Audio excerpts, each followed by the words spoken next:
application leads to a deeper transformation. It is found in the book of Luke, chapter 5, verses 1 to 11. And I'll be reading from the New Living Translations. And I'm requesting everyone to stand for the reading of His Word. Book of Luke, chapter 5, verses 1 to 11. If you have your Bibles or Bible application in your cell phone, you can read it silently. Luke 5, 1 to 11. One day, as Jesus was preaching on the shore of the Sea of Galilee, great crowds pressed in on Him to listen to the Word of God. He noticed two empty boats at the water's edge, for the fishermen had left them and were washing their nets. Stepping into one of the boats, Jesus asked Simon, its owner, to push it out into the water. So he sat in the boat and taught the crowds from there. When he had finished speaking, he said to Simon, "Now go up, where it is deeper, and let down your nets to catch some fish." "Master," Simon replied, "we worked hard all last night and didn't catch a thing. But if you say so, I let the nets down again." And this time, the nets were so full of fish, they began to tear. A shout for help brought their partners in another boat, and soon both boats were filled with fish and on the verge of sinking. When Simon Peter realized what had happened, he fell to his knees before Jesus and said, "O Lord, please leave me. I'm such a sinful man." For he was awestruck by the number of fish they had caught, as were the others with him. His partners, James and John, the sons of Zebedee, were also amazed. Jesus replied to Simon, "Don't be afraid, for from now on you'll be fishing for people." And as soon as they landed, they left everything and followed Jesus. Let's pray. Lord, would you prepare our hearts to receive your word for today? Give us wisdom and understanding, Lord, to learn from you this morning. We pray, Lord, that the power of the Holy Spirit will give us conviction how to respond to your word in a very special way. We give to you the glory and honor that you deserve in Jesus' name. Amen. Please be seated.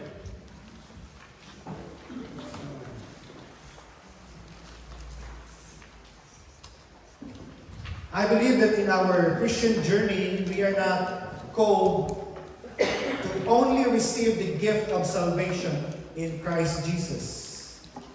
We are also called to follow Christ's example on living a life fully surrendered to His will, as He invited us. The gospel we have received, of course, we know that it has the power to change our whole being to fulfill God's purposes. And here's the thing, the more we understand Christ, the more eager we become to surrender our lives to Him.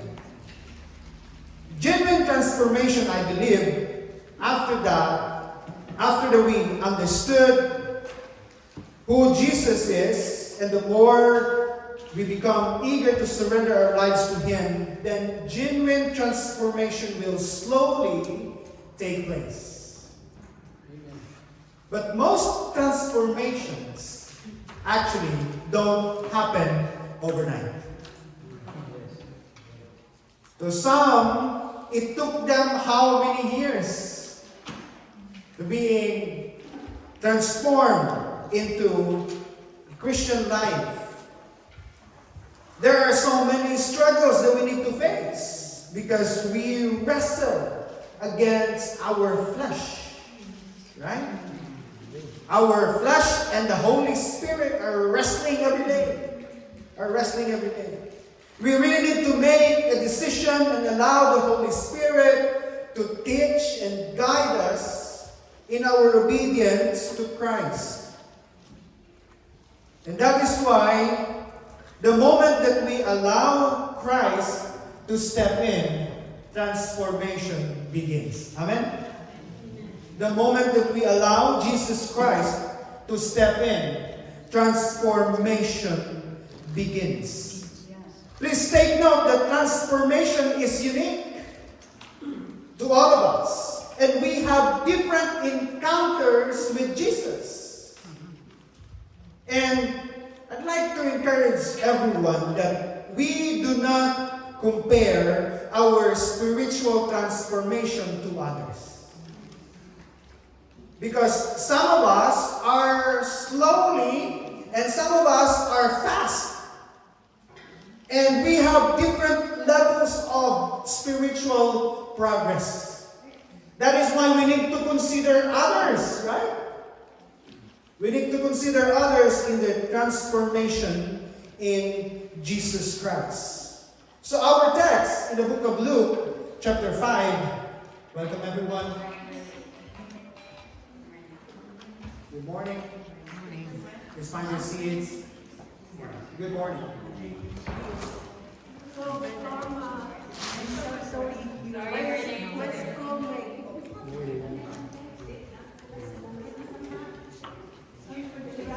No problem.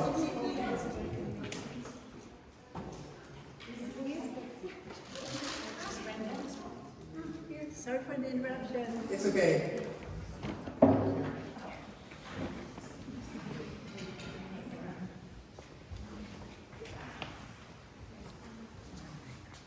They're from the Philippines. Oh, Yes. welcome. Thank you. Sorry. No problem. So going back to our text, in the book of Luke, chapter 5, 1 to 11, it records a defining moment in the lives of Simon Peter, right? This was the first encounter of Simon Peter, who really Jesus was or is. That time Peter heard the rumors about Jesus, but he didn't see Jesus personally. And actually, Andrew who introduced Jesus to him. And afterwards, this time, in the book of Luke, chapter 5, 1 to 11, Simon Peter personally encountered Jesus and his companions, where an ordinary workday becomes a life-altering encounter with Jesus. So this text, to sum up with, it teaches us that when Christ enters our ordinary lives, obedience will always lead to revelation, and revelation will always lead to transformation, and transformation will always lead to a new calling. When Simon Peter encountered Jesus, there was a wonderful calling that Jesus gave to Simon Peter and his companion. So today, this morning, we will see how Christ's invitation leads us from living to a transformed life of purpose. Here's the thing, that when Jesus Christ invited us or invites us to do something in this life, then we will really live a transformed life, a life that has meaning and has a purpose. So I'd like to give 3 insights from this verse in Luke chapter 5, 1 to 11, when we talked about Christ's invitation that leads to a deeper transformation. Number 1, Christ's invitation is not by force, but initiated through conviction. Through conviction. I believe that Jesus invites people into relationships. That's really His desire, to really invite us into relationships. When we know who really Jesus Christ is, and our hearts understand about His real intention towards us, that's where conviction starts. That's where conviction starts. And real transformation begins when the Holy Spirit opens our eyes to Christ's holiness and our need for Him, leading us to respond willingly rather than reluctantly. And that was Simon Peter saw when he encountered Jesus on that scenario. Here's the thing again. Jesus did not invite us for Him to gain something from us, but for us to have a life with meaning and purpose. According to Dr. Miles Monroe, the greatest tragedy of a man is not death, but to live without meaning and purpose. We thank God because the moment that Jesus invited us into His presence, our lives has meaning and purpose. You can say to your seatmates right now, you have meaning and purpose in Christ.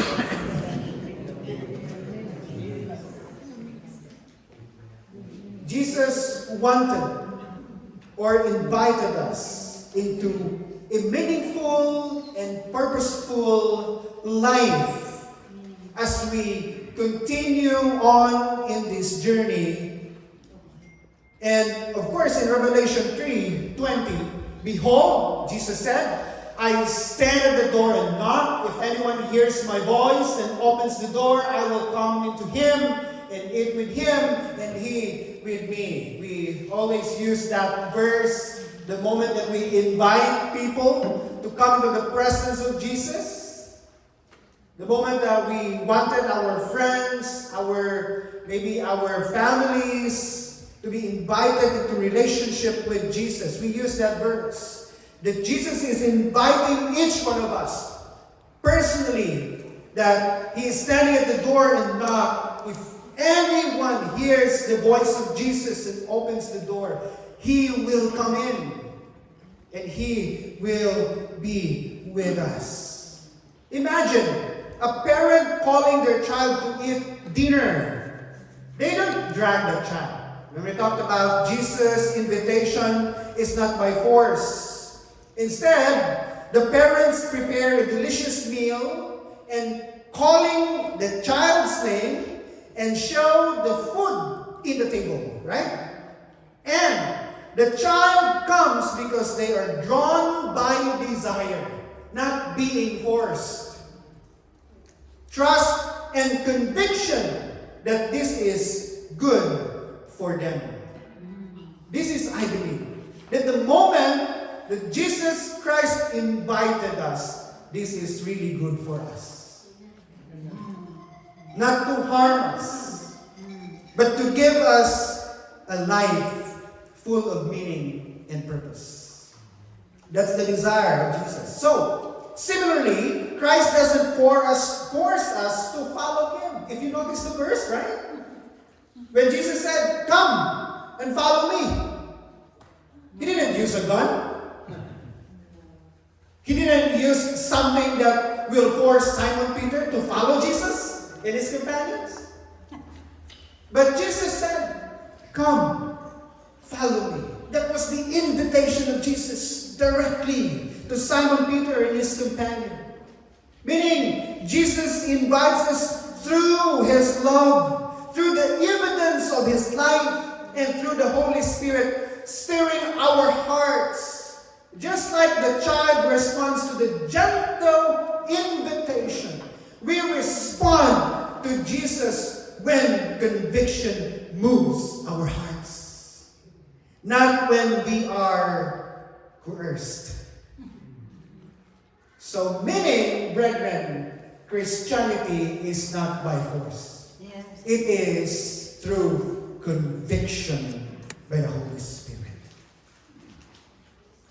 You are not here because someone forced you to come here.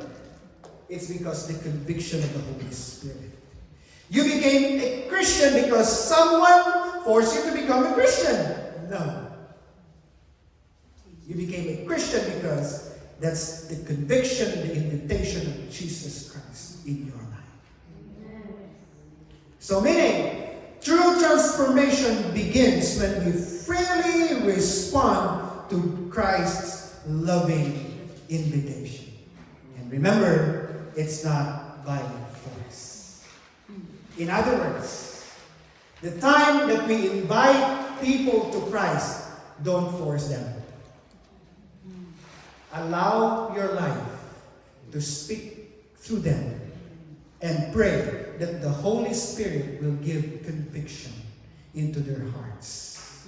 Then you will see later on that God is moving to that person. Don't invite them directly to the church, because maybe some of them are threatened if they go to church. No, allow your life to speak to them. Meaning, we need to live a life that exemplifies Christ's behavior. We can live a life being transformed by God. And then, that's the message that we can show to them. Secondly, when we talked about Christ's invitation is a formation of our hearts into complete obedience. We notice in the life of Peter, when conviction happened, then that conviction stirred the hearts of Simon, and he completely obeyed and followed Jesus. When Jesus calls us, he doesn't just invite us to follow him superficially, because he is working with us to shape our desires the moment that we respond to his invitation, shaping our desires, shaping our attitudes and choices, so that our hearts align fully into his will. As I've said earlier, that we have different levels of response. Transformation. Maybe to some are fast, maybe to some are slow.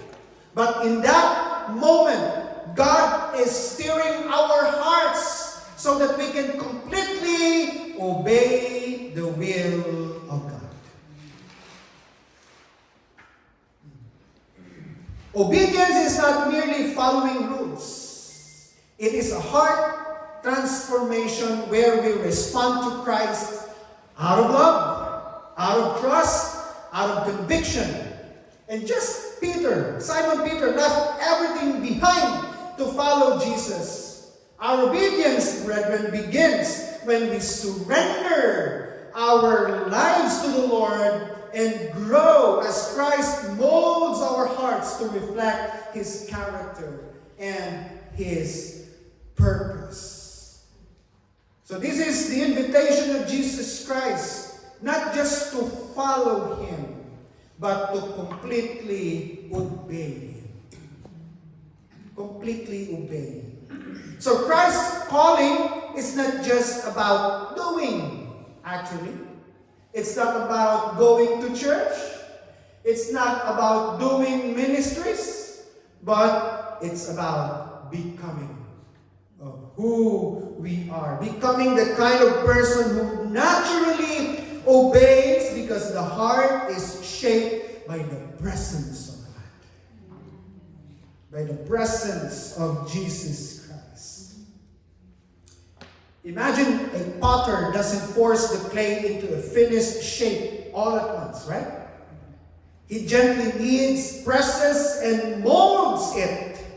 Sometimes taking it back to the wheel again and again, until it becomes a vessel fit for its intended purpose. That's what I said earlier, that the moment that we give our lives to the Lord, it has meaning and purpose. And we can actually discern that the moment that we continue to obey and follow Christ in this life. So in the same way, when Christ invites us, he is forming our hearts into complete obedience every day. Maybe before you are so hard-headed Christian. But praise the Lord, right now, we are still hard-headed. We are in complete obedience. That's the desire of Jesus Christ in His invitation to all of us. Like Simon Peter. Immediately, he responded to that calling. Immediately, they left everything behind and followed Jesus. But later on in his life, there are so many struggles. Right? Same with us. The moment that we give our lives to the Lord, we are so excited. Years after years, we realize, there were moments in our lives that, Lord, I don't want to obey you. But Christ's invitation is this. He is always forming our hearts so that our obedience will be complete. And that's the desire, the desire of Jesus, that we will obey and follow Him completely.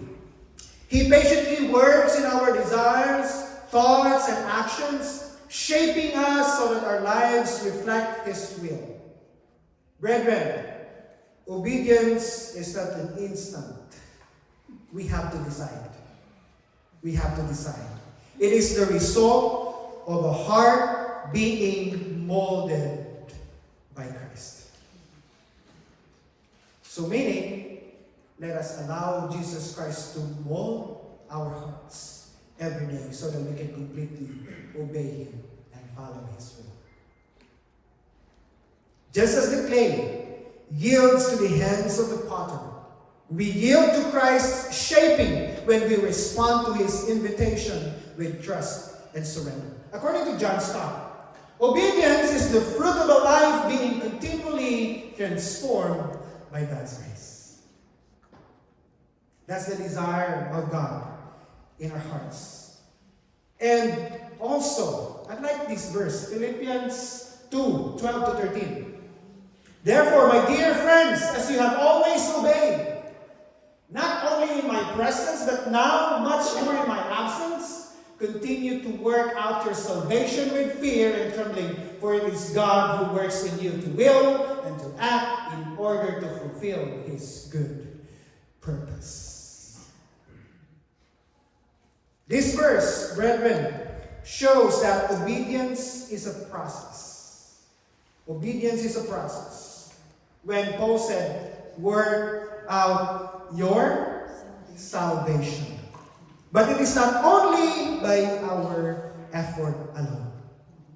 It is Christ who will mold our hearts into complete obedience. God is actively working in us, shaping our hearts, aligning our desires, and empowering our actions so that we naturally obey His will. Meaning to say, brethren, if we really understand the invitation of Jesus Christ in our lives, obedience will naturally flow in our hearts. We can naturally obey the will of God. True obedience flows from a heart formed and transformed by God, not just from rules or pressure. That is why in the book of Ezekiel 36:26, I will give you a new heart and put a new spirit in you. I will remove from you your heart of stone and give you a heart of flesh.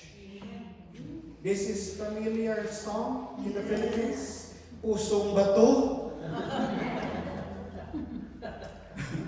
There's a lot of Christians that has Pusong Bato. That is why God said, I will put a new heart. A heart, what is that? A heart instead of stone, but a heart of flesh. So that we can obey the Lord. Meaning soft. It's not hard. And sometimes, here it is, when our hearts become flesh, there were times that our hearts will become numb. Right? So don't let that happen. Don't let that happen. Continue to allow Christ to mold our hearts into complete obedience. Lastly, we talked about Christ's invitation.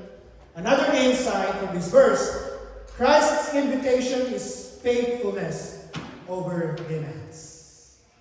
It's about faithfulness. The moment that we follow Jesus, He calls us to faithfully obey Him. When Jesus calls us, He does not overwhelm us with impossible rules or burdensome demands, or even some religious pressures. Right? Especially in the church. That is why there are so many people who don't want to go to church, because they will say, there's a lot of requirements there.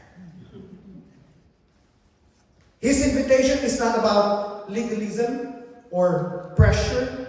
It is about cultivating faithfulness in our hearts. Cultivating faithfulness in our hearts. Just as He called Peter to follow Him step by step. Also, Jesus invites us to trust and obey daily, not to perform perfectly all at once. It's not about perfection. It's about devotion to the Lord. True Christian life is measured by our faithful response to His calling, even in small things, rather than by checking off a list of many requirements.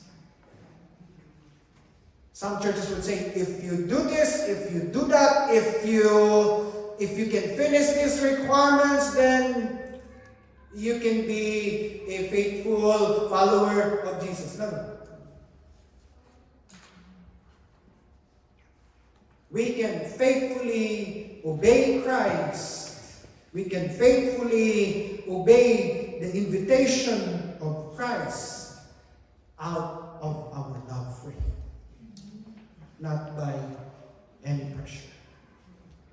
Christ values consistent, obedient faithfulness, a heart devoted to Him, more than an outward perfection. Brethren, transformation is not achieved through demands, but through a faithful walk with Christ. Faithful walk with Christ. The gardener doesn't demand that every plant bloom perfectly overnight. Right? Instead, he waters it, he prunes it, and cares for each plant faithfully every day. Over time, growth happens, flowers bloom, and fruit appears. In the same way, Christ calls us to faithfulness, not to perfection. Amen? Amen. Can I hear an amen to that? Amen. Christ is calling us to be faithful, not to be perfect. He values our daily, consistent obedience, our small acts of trust and devotion, more than rushing us to meet impossible demands. Sa Tagalog pa, dahan-dahan na po. Just as the gardener's patience produces lasting growth, our faithful response to Christ produces lasting transformation in our lives. So God honors steady faithfulness. Kahit na maliit, stay faithful. Amen? Amen. Even in the little things, you stay faithful. Amen. In Luke 16:10, hindi ko na lagay dyan. Okay, Matthew 25:21. Ito yung pinaka masarap pakinggan when we faithfully obey and follow Jesus. Well done, good and faithful servant. You have been faithful with a few things, then I will put you in charge of many things. Wow. In Luke 16:10, whoever can be trusted with very little can also be trusted with much. And whoever is dishonest with very little will also be dishonest with much. Meaning, as what I have said, even in small things, stay faithful to the Lord. Stay faithful to the Lord. Of course, this verse emphasizes that God values faithfulness more than striving to meet overwhelming demands. Christ calls us to consistently obey and trust in our daily life, not to prove ourselves through impossible perfection. Because true transformation happens when we are faithful even in the ordinary way of living, trusting God to guide the rest. Amen. Amen.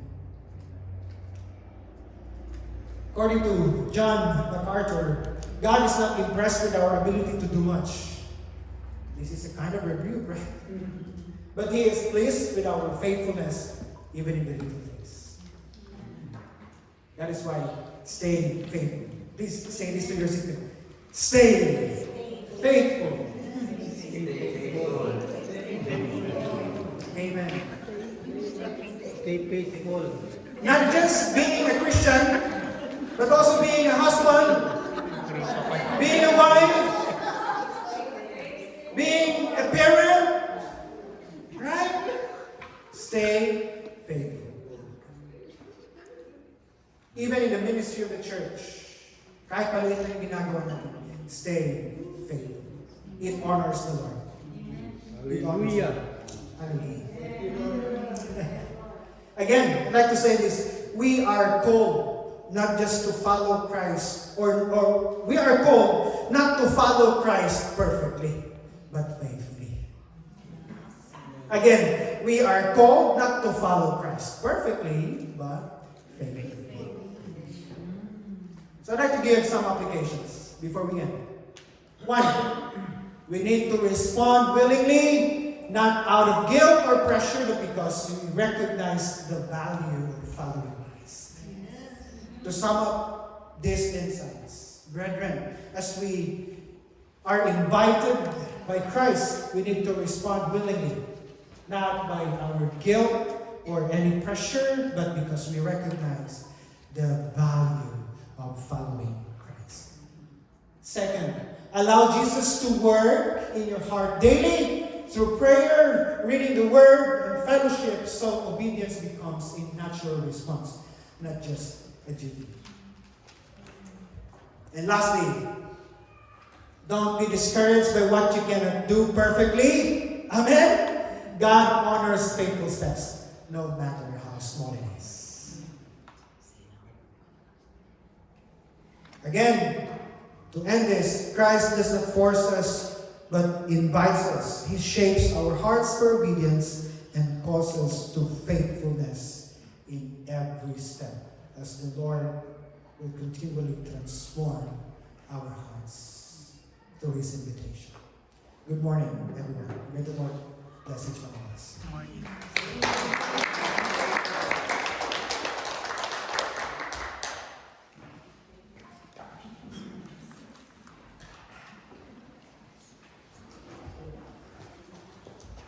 Thank you, Pastor. Let's all stand together. We will sing